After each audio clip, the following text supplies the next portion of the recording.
स्वागत है मित्रों, आप सभी का Vijay Singh study group channel में।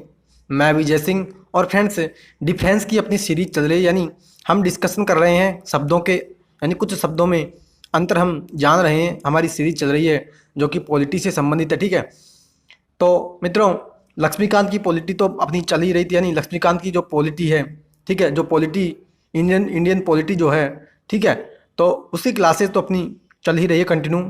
लेकिन हम जो है डिफरेंस की सीरीज भी कंटिन्यू कर ही रहे हैं।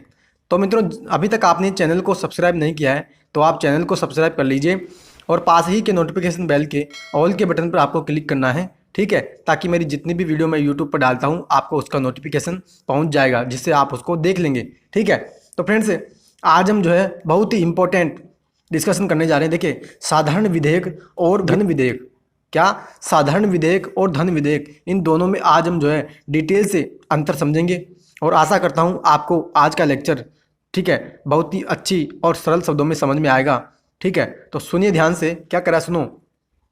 साधारण विधेयक की यहाँ बात की जाती है कि इसे लोकसभा या राज्यसभा कहीं भी हम पूरी स्थापित कर सकते हैं। यानी मित्रों अगर मान लीजिए कोई ऐसा विधेयक है कि जो साधारण है, ठीक है, कोई विशेष वो विधेयक नहीं है, उस विधेयक को हम चाहे तो लोकसभा या राज्यसभा कहीं में भी, यानी इन दोनों सदनों में से हम किसी भी सदन में उस विधेयक को ला सकते हैं। हमारे ऊपर किसी भी प्रकार की कोई जो है पाबंदी यहाँ पे नहीं लगाई है। ठीक है, ये हमने जो है जाना साधारण विधेयक के बारे में।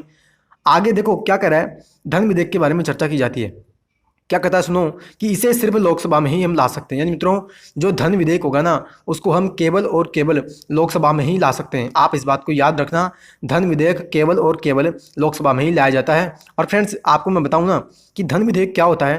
देखिए, जो धन विधेयक का मतलब होता है, मान लीजिए किसी कर का, यानी मान लीजिए सरकार ये चाहती है कि मैं जो है कोई नया टैक्स लगाना चाहती हूँ। ठीक है, जैसे सरकार ने जीएसटी लगाया था, आपको पता हो 2017 में जीएसटी विधेयक आया।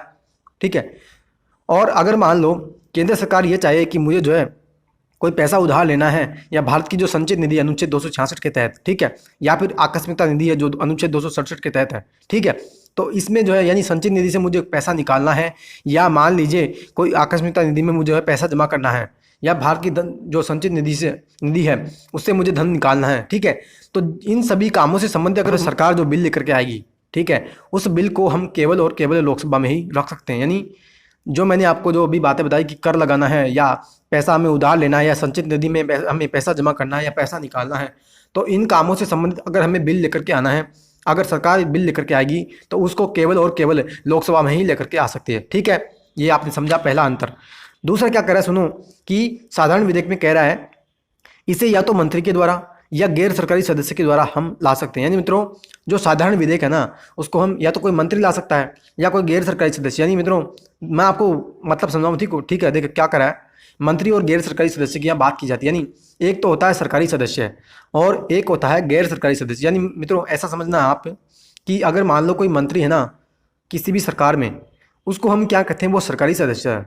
ठीक है, उसको हम सरकारी सदस्य कहते हैं। लेकिन जो मंत्री नहीं है और वो सदस्य है सदन का, ठीक है, मंत्री नहीं होना चाहिए, तो उसको हम क्या कहते हैं, वो जो है गैर सरकारी सदस्य है। यानी चाहे वो सत्ता पक्ष का ही क्यों ना सदस्य हो, ठीक है, यानी सत्ता पक्ष की जो पार्टी है उस पार्टी का ही अगर वो सदस्य है ना, तो भी वो सरकारी सदस्य नहीं है।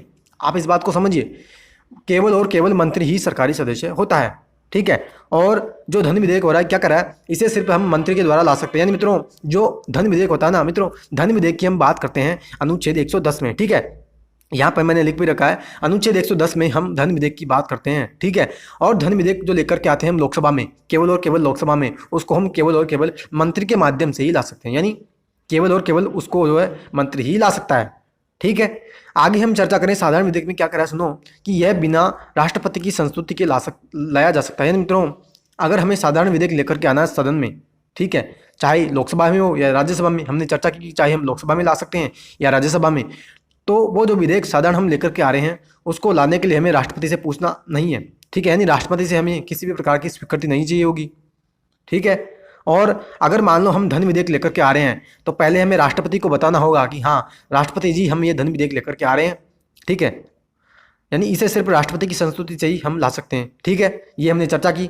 और आगे सुनिए क्या करा है, इसे राज्यसभा के द्वारा संशोधित या अस्वीकृत किया जा सकता है। यानी मित्रों अगर हम साधारण विधेयक लेकर के आ रहे हैं सदन में, चाहे लोकसभा में हो या राज्यसभा में, तो जो राज्यसभा है ना, जो उच्च सदन हमारा, जो राज्यों का प्रतिनिधित्व करता है, ठीक है, तो वो जो सदन है, वो सदन जो है उस विधेयक में संशोधन भी कर सकता है, और अगर वो चाहेगा तो उस विधेयक को वो जो है अस्वीकार भी कर सकता है। यानी उस विधेयक को वो सहमति नहीं देगा, वो अस्वीकार कर देगा कि मैं इसको स्वीकार नहीं करता, ठीक है।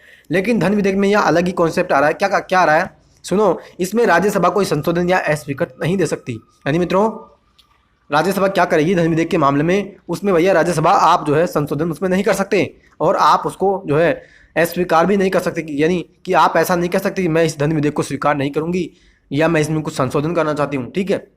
तो राज्यसभा के, यानी राज्यसभा पर हमने धन विधेयक के माध्यम में या धन विधेयक के संदर्भ में हमने जो है वहाँ पे पाबंदी लगाई हुई है राज्यसभा के ऊपर। साधारण विधेयक में है कोई पाबंदी नहीं लगाई, लेकिन धन विधेयक में राज्यसभा पर कुछ पाबंदियाँ लगी हुई है, ठीक है।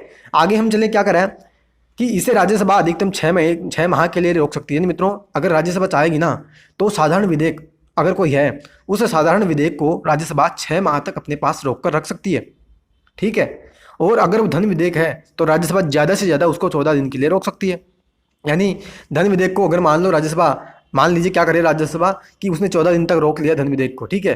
तो 14 दिन के बाद वो अध्यक्ष जो जो धन विधेयक है ना, वो अपने आप ही फिर पारित मान लिया जाता है। आगे हम इसकी चर्चा भी करेंगे कि आपने 14 दिन तक रोक तो लिया, लेकिन आपकी जो है इसमें यानी आपने कोई बहादुरी वाला काम नहीं किया, क्योंकि 14 दिन के बाद तो वो विधेयक हम ऐसे ही पारित मान लेंगे, ठीक है। तो आगे हम चर्चा करें तो क्या कर रहे हैं, देखो, इसे राज्यसभा में भेजने के लिए अध्यक्ष के प्रमाणन की आवश्यकता जरूरी नहीं होती। यानी मित्रों, जो विधेयक होता है ना कि हाँ ये साधारण विधेयक है, ये धन विधेयक है, ये वित्त विधेयक है, या ये संविधान संशोधन विधेयक है, ठीक है, तो इसको हम प्रमाणित करते हैं अध्यक्ष के द्वारा कि हाँ ये धन विधेयक है या ये साधारण विधेयक है। तो जो साधारण विधेयक होता है ना, उसको अध्यक्ष जो है किसी भी प्रकार से प्रमाणित नहीं करता कि ये जो है साधारण विधेयक है, ठीक है। यानी अध्यक्ष उसको प्रमाणित नहीं करेगा। और धन विधेयक में क्या करा है कि इसे अध्यक्ष के प्रमाणन की हमें जरूरत होती है। यानी मित्रों, जो धन विधेयक होगा ना, उसको अध्यक्ष प्रमाणित करेगा हाँ कि यह जो है धन विधेयक है। और एक बार अध्यक्ष ने प्रमाणित कर दिया कि यह धन विधेयक है, तो भारत की चाहे किसी भी संस्था हो और चाहे कोई भी सदन हो और चाहे राष्ट्रपति ही क्यों न हो, उसकी यह औकात नहीं है और उसकी यह शक्ति नहीं है कि वो जो है ये कह दे कि नहीं ये धन विधेयक नहीं है, ये तो एक साधारण विधेयक है, ठीक है। तो आप इस बात को याद रखना, अध्यक्ष ने ये कह दिया ना कि एक बार ये धन विधेयक है, तो जो है कोई भी व्यक्ति नहीं, ये नहीं कह सकता कि ये जो है धन विधेयक नहीं है, ठीक है। ये मैंने आपको समझाया।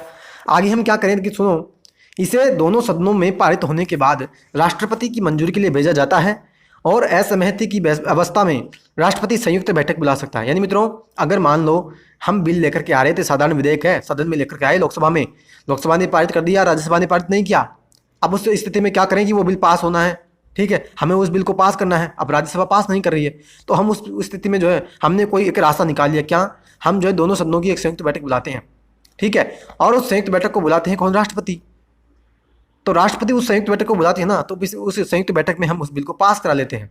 और हमने जो है ऐसे, यानी जो संयुक्त बैठक के माध्यम से हमने जो 3 बिल भी पास किए मित्रों, एक दहेज से संबंधित बिल आया था और एक आतंकवाद निवारण से संबंधित बिल आया था 2002 में।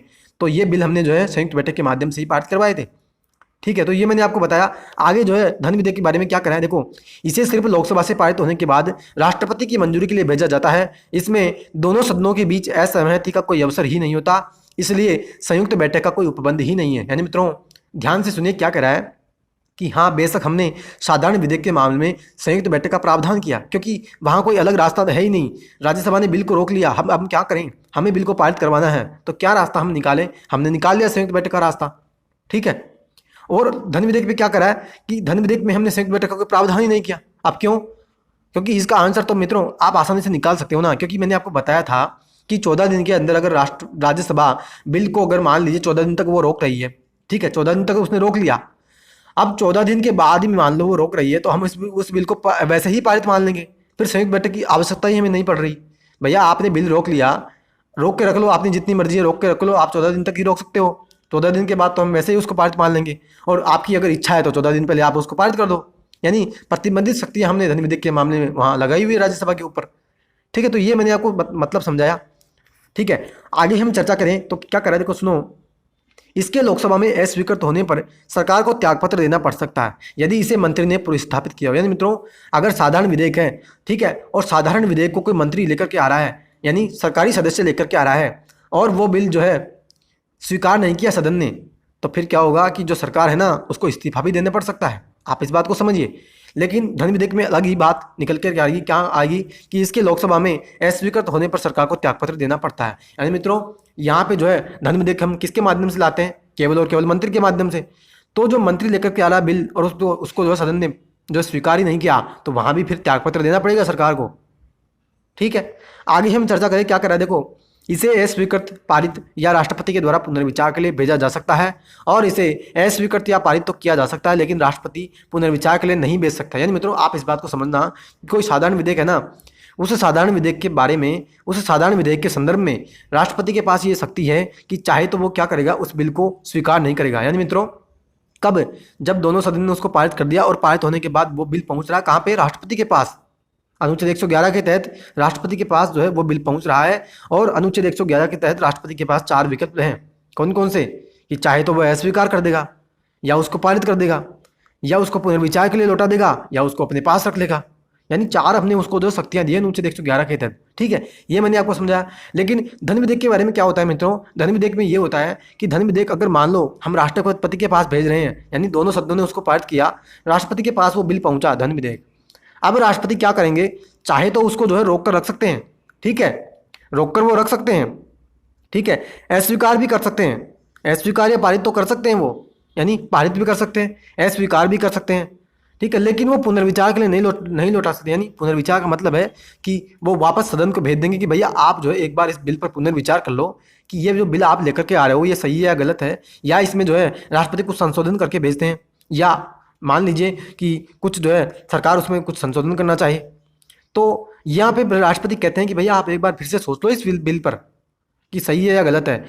तो मित्रों वहाँ पर जो है राष्ट्रपति के पास पुनर्विचार की शक्ति नहीं है, यानी वो पुनर्विचार के लिए नहीं लौटा सकता कि आप जो एक बार फिर से इस बिल पर सोच लो। यानी साधारण विधेयक में ये कह सकता है कि आप एक बार जो है इस बिल पर वापस से सोच लो। तो मित्रों ये मैंने आपको आज डिटेल से समझाया। आशा करता हूँ सरल से सरल शब्दों में मैंने आपको समझाने का प्रयत्न किया, और बहुत ही अच्छी तरह से मैंने आपको समझाने में मैं सफल रहा होऊंगा। ठीक है, तो फ्रेंड्स आशा करता हूँ आपको आज का लेक्चर अच्छा लगा होगा। आप अपनी प्रतिक्रिया कमेंट बॉक्स में जरूर दीजिएगा। ठीक है, कि आज का लेक्चर आपको कैसा लगा। और फ्रेंड्स जितने भी व्यूअर्स इस वीडियो को देख रहे हैं, मैं उनसे फिर से कह रहा हूँ कि आप जो है एक बार मेरे चैनल पर जाइए और मेरी वीडियो को देखिए। ठीक है, आप विश्वास करोगे कि मैंने इतना डिटेल में, और जैसा आज आपको लेक्चर लगा है ना, उतना ही मैंने जोर देकर प्रत्येक प्रावधान पर, एक एक शब्द पर, एक एक जो है सेंटेंस पर मैंने इतना डिटेल से डिस्कशन किया है कि आप जो है उसको जो है कभी भूल नहीं पाओगे। और मित्रों मैं इसलिए कह रहा हूँ क्योंकि क्या होता है कि हम जो सुनते हैं ना चीज़ें, सुनने से हमें चीज़ें ज़्यादा याद होती है बजाय हमें पढ़ने के। क्योंकि सुनने में क्या होता है, हम देखते भी हैं एक तो, और एक कान से सुनते भी, यानी डबल वहाँ पे हमारा फ़ायदा होता है। और जब हम पढ़ते हैं तो हम केवल और पढ़ते हैं, हम सुनते नहीं हैं। इस कारण से ज़्यादा हमें सुनने से याद होता है।